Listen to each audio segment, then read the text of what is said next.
This incident happened to me over the Christmas holidays this past year, and it just occurred to me that the sheer insanity of it may make it a good fit for this sub. For reference, I'm a 24-year-old female. My cousin and I decided to go up a few hours north for a nice winter cabin weekend. It went great, nothing creepy at all. On our final day, we packed up at 6 a.m. and hopped into the car to get an early start on the 5-hour drive we had ahead of us. It was a foggy morning, not actively snowing, but previous snowfalls had piled up quite a bit, making the drive a little risky in the dark early hours of the morning. My cousin was driving. We were chatting and listening to podcasts, not too aware of our surroundings. We were about 20 minutes into the drive when unfortunately the car skidded off the road a little, and we slightly grazed the tree. We got out to take a look. By some miracle, there was no damage to anything on the car. As my cousin and I started to laugh with relief, we were just thanking our luck. I shielded my eyes because some idiot with their crazy high beams was coming up behind us.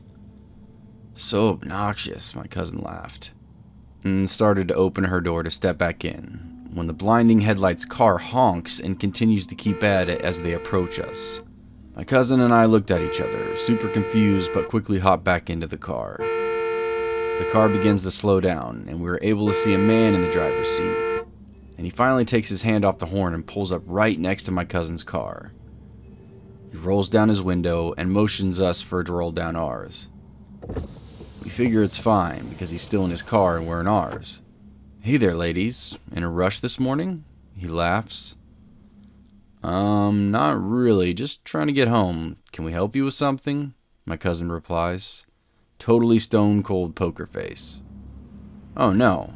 I just noticed you dropped something about 2 kilometers back. It fell out of your trunk." My cousin turned to look at me. "Did you shut the trunk when we left?"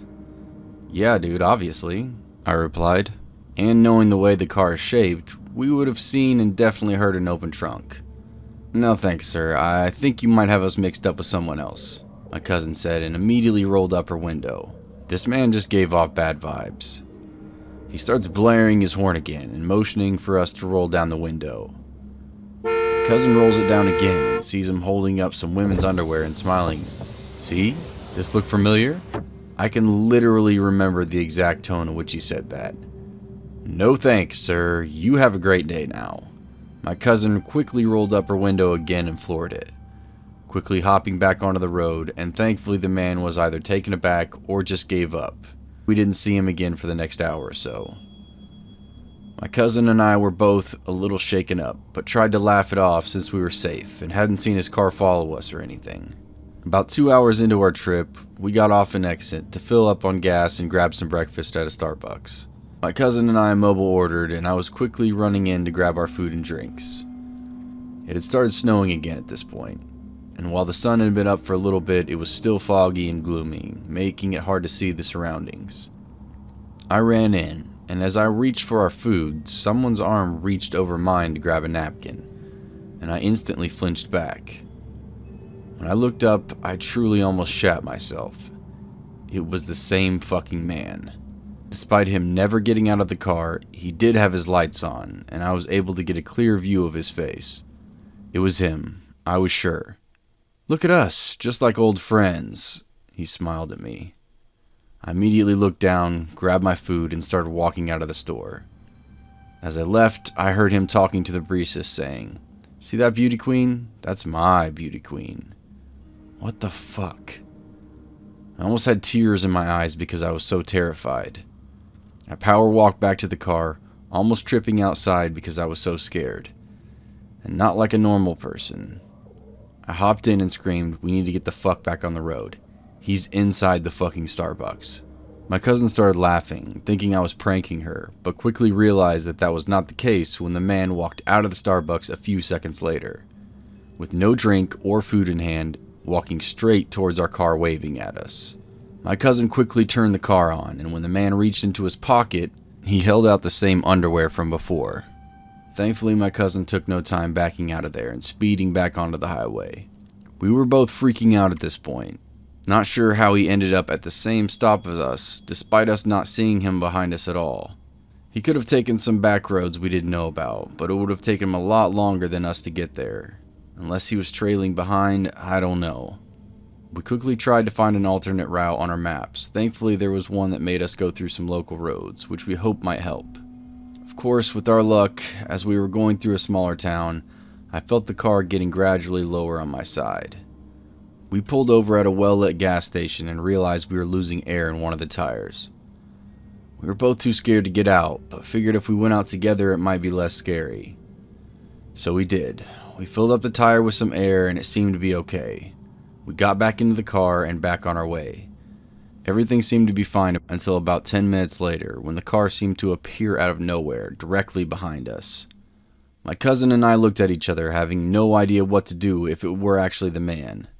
Our suspicions were confirmed when he blared his stupid horn yet again, then quickly swerved off the road to get right next to us. This time he was on my side. He had his window rolled down and was screaming at us. At this point I gave zero fucks and called my brother-in-law, who's a cop. My brother-in-law told us to drive directly to the nearest police station and to call them right away so they would be alert. Literally as he was instructing me, the creep braked his car. Just stopped on the side of the snowy, icy road. We were speeding away, so it quickly got harder and harder to see him. From what I could make out, he had gotten out of his car and was sitting on the hood. Just fucking sitting on the hood of his car in freezing snow weather. My cousin and I did not want to stop or do anything with about an hour left in our journey. We decided to just book it straight home, and thankfully that was the end of that. I know we made a lot of stupid mistakes that could have potentially had horrible consequences, but I'm super happy we made it out alive unharmed. I still don't know how he caught up to us, seeming magically, and why he just sat there at the end. But I don't even want to find out at this point.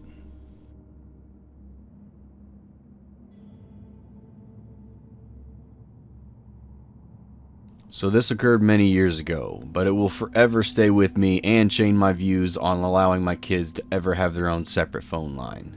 It was a few weeks after Christmas, and my parents had gotten me my own personal phone with my own separate phone line, and I'd given my friends the number because who wouldn't, right? Anyway, it was about 3 a.m. and I had been sleeping when my phone begins to ring. I thought, that's odd. Who could be calling me this early? We have to be up for school in the morning. So I answered it. But all I could be heard was breathing on the other end. I laughed it off as someone just messing with me and hung up. I tried returning to sleep, but my phone rang again. This time I answered and said, "Who is this?" Nothing, just breathing again. At this point I was beginning to get irritated. I told them to stop calling me and hung up. Laid down again for about 30 minutes when my phone rang for the third time again that morning. I was mad, so I answered and said, "This isn't funny, I'm trying to sleep. I have school in the morning, stop calling me." This time there was a reply. It was a man's voice, sounded very gravelly, and he laughed when I said, "I can see you. You're very pretty. Why don't you come out and play in the snow with me?" That I hung up and started crying. I ran into my parents' room and woke up my mom telling her what happened, and she woke my dad up and made me tell him what happened. So they both get up and my dad goes into my room and checks the windows and everything. Makes sure all the locks and the doors are locked and proceeds to tell me that someone is just playing some kind of sick joke. And that everything will be fine and tells me just to unplug my phone from the outlet. Finally I go back to sleep. Until my mom wakes me up for school, then I get up and start getting ready. I open up my blinds to my window that leads to the backyard and notice on this very frosty morning that there were handprints all over my window. I called my parents in there, totally freaked out. My dad immediately called the police. Police came out and took a report, looked at the evidence, then decided to go check out the backyard. Sure enough, there were a set of footprints in the snow that led right up to my window. They had gone from the front of the house to the back of the house, back to the back door, and back to the front door. The police think the guy had tried to get into the house. I'd forgotten about this incident until I read a few stories where the person was too paralyzed with fear to turn around to the sound they heard. Then I remembered my own encounter just a few months ago. To set it up, I live in dorms on campus at my college. I was back a week early during winter break for Greek recruiting, and the only people on campus were the other girls rushing and a few front desk staff. They didn't have the cleaning company, dining hall staff, or even our RAs around at all. As a result, my roommate also wasn't back because she was not rushing, and my entire floor, since it's mostly made up of exchange students from China, was empty.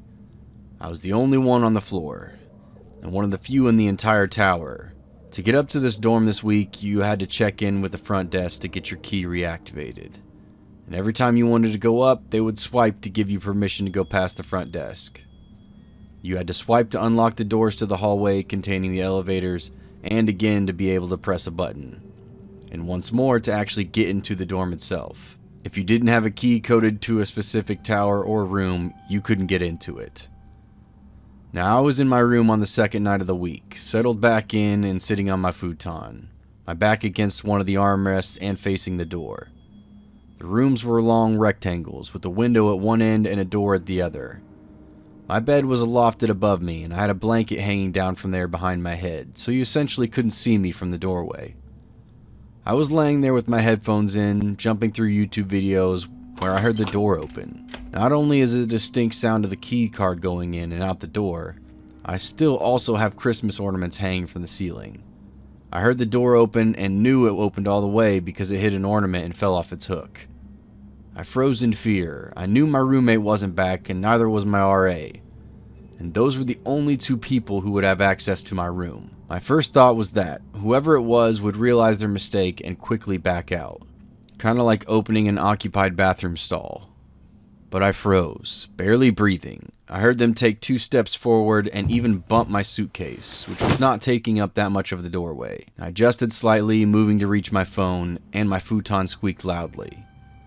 Instantly, I heard the footsteps retreat, the door close, and the person move away from the door. I was stuck where I was for maybe an hour, until I could finally muster up the courage to turn around. There, on the floor, was the broken ornament and my suitcase sitting slightly ajar. I texted my roommate and RA, practically begging them to tell me that they were back. But my roommate was still in London, and my RA confirmed my fear. Not only was she not back, but she also said that she had no idea who would be able to get into my room.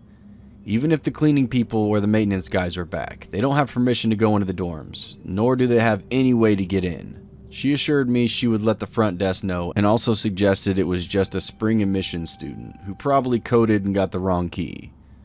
I accepted that as an answer. They were confused, heard me move, and realized they got the wrong room.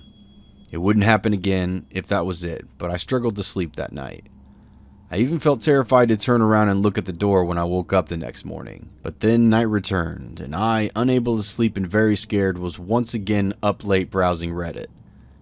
This time I had my phone close to me, and I had taped a piece of string over the door. Since I didn't have the ornament alarm hanging anymore, I needed to validate that I wasn't going crazy.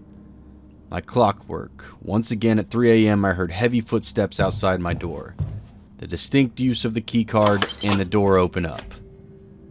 I stayed frozen, and realized I could see their silhouette in the microwave's door, which sat against the window and facing the door. They stayed in the doorway and nearly filled up the entire thing, the light from the hallway streaming around them into my dark room. Once again, I was frozen, convinced they meant malice and that last night wasn't a mistake. But if they wanted me asleep, I wasn't going to let them. I hit play on a video I'd queued up, and as soon as the ad started, the figure left and closed the door behind them, and the footsteps retreated. When I finally looked, the string was broken. I told my RA and roommate about this, as well as the front desk the next morning. All of them confirmed, not only that no one else had a registered key for my floor in the tower, but even those that did weren't back yet, whether it was the other students or employees. I didn't sleep the rest of the week and kept my suitcase and chair in front of the door, but it never happened again.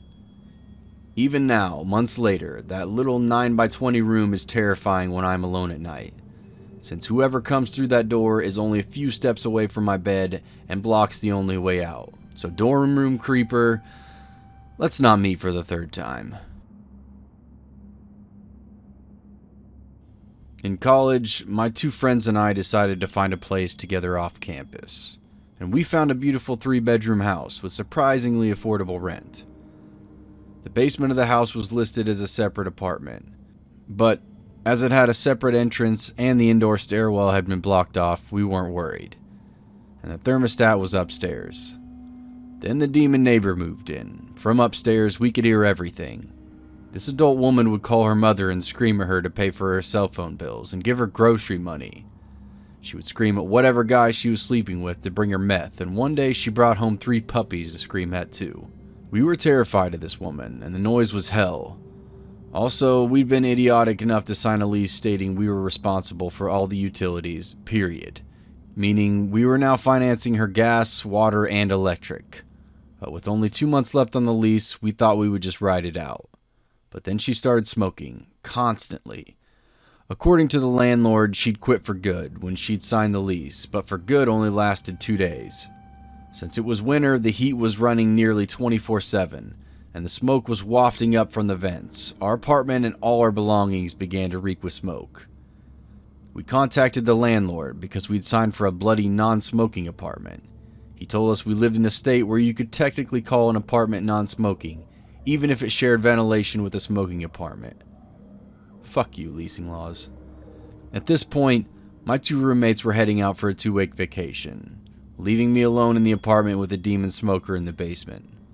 I couldn't sleep or eat because my idiotic stomach decided to react to all the secondhand smoke by aching and cramping constantly. After 3 days, I was a little insane, so I made a plan. I checked the forecast, lows in the 20s all week. I borrowed a friend's ultra-insulated sleeping bag. I bought one of those ski masks with the holes for your eyes and mouth. I got a stocking cap, my long silk underwear, my woolen socks, and my down parka. I bought tea, hot cocoa, and ramen, and prepared to live off a diet of hot liquids. And I turned off the fucking heat. Day 1, she's screaming at her mother for forcing her to move into this frozen shithole of an apartment. Day 2, she's screaming at her boyfriend, a meth dealer, because he wouldn't let her move in with him. Day 3, she's screaming at the landlord about how she's fucking freezing. Day 4, the landlord is at my door. I greet him in a full ski mask, parka, stocking cap beret, looking like I'm heading out to rob Santa Claus at the North Pole. He asks me if I don't find it a little chilly in the house. I reply I found all the cigarette smoke a little warm.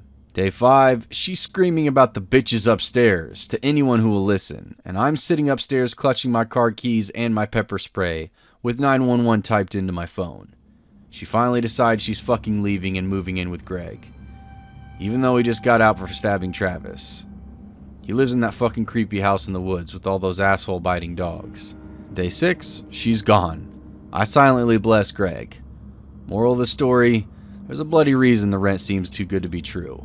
P.S. For those who were wondering, I did have a friend who worked plumbing stop by to give me some advice about how low I could actually go before I burst the water pipes to hell and back.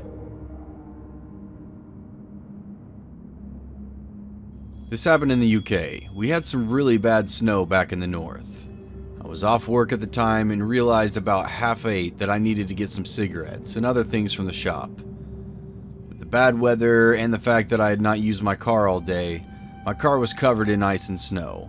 Since it's just a short drive, I decided just to scrape off a small section of ice off the windshield, thinking I'd totally be fine. A few minutes later, I'm locking the car and popping into the shop. It's one of those corner shops and is located on a crossroad that you take to 4 different areas. Every now and again it has some really good deals going on, so I have a look around and see what goes from a trip to buy cigarettes and some fizzy pop turns into me having my hands totally full as I leave the shop. The shop assistant helps me open the door. Usually he would help me to the car, but he was just about to cash up and close up for the night. I decide to make life easier. I'll unlock the car from the door so I can just get straight in. This is one of my first mistakes. When you unlock my car and it's dark, all the lights switch on, which to begin with I appreciated as the car park has no lights in it. As I walk to the car, I can see 2 men running up from one side of the crossroads towards the shop. I'm thinking nothing of it and open the driver's door and start throwing my shopping into the passenger seat. Out of the corner of my eye, I can see someone has ran past me, and I just presumed it was one of the men who before had wanted to get into the shop away from the cold. I get into my car, and just as I'm about to start it up, I hear a knocking on the passenger window. There's a middle-aged man at my passenger window with a huge grin on his face, just staring at me. He looks down and sees that the door is unlocked. As I realize this, I quickly hit the door lock button on the dash and start the car. The man starts hysterically laughing, whilst pulling on the passenger door handle like it would open if he just kept trying. At this point, I knew I had to just get out of there, so I chucked the car in reverse and all I could hear was a constant beep from my parking sensors. So I looked in my rearview mirror and I could see the other man standing right behind my car. This is truly when the panic sets in, as I was totally blocked in. The only way out of this space was to reverse. I couldn't get out of the car for fear of what they would do, and I'd left my phone in the house with the shop just being a few minutes down the road. As my mind started to race to find a solution, the man at the left of my car was still trying the handles and had now started to bang on the windows. He was seeming to get more and more angry. His eyes never left me the whole time, and I was petrified. He got a knife out of his pocket. It was a massive kitchen knife, and brandished it around as if to scare me. I was hoping another car would pull in, but with the weather being so bad, most people were probably just staying at home. The next thing I knew, I heard a bang and realized that the man on my left had just kicked one of my wing mirrors off. At this point, I thought I'm going to do what I need to do, so I put the car back into reverse and just went for it. The man behind my car jumped out of the way as I turned. The man with the knife ended up standing in front of my car. I thought, I'm not going to let this knife-wielding asshole stop me, so I just aimed the car for him and drove forwards out of the car park. He jumped out of the way and I raced back up the road home. As my car is a bit recognizable, I decided to park it a bit further away from the house to make sure if I was followed, they wouldn't be able to work out where I lived. As I got out of the car and went to see my wing mirror was salvageable, I noticed that my front tire had been slashed with a knife and was totally flat. I tried to think what would have happened if I stayed there a minute longer, and if he had slashed my tires or if I didn't lock the doors in time. Still don't know what they wanted. As with him damaging the car, I still don't think he wanted to carjack me. But I'm sure when they saw the car light up, they thought here's an easy target. All I know is that now I'm more cautious than ever. I only unlock my car when I'm beside it. When the car unlocks now, it only unlocks the driver's door. And now I don't go to the shop after dark.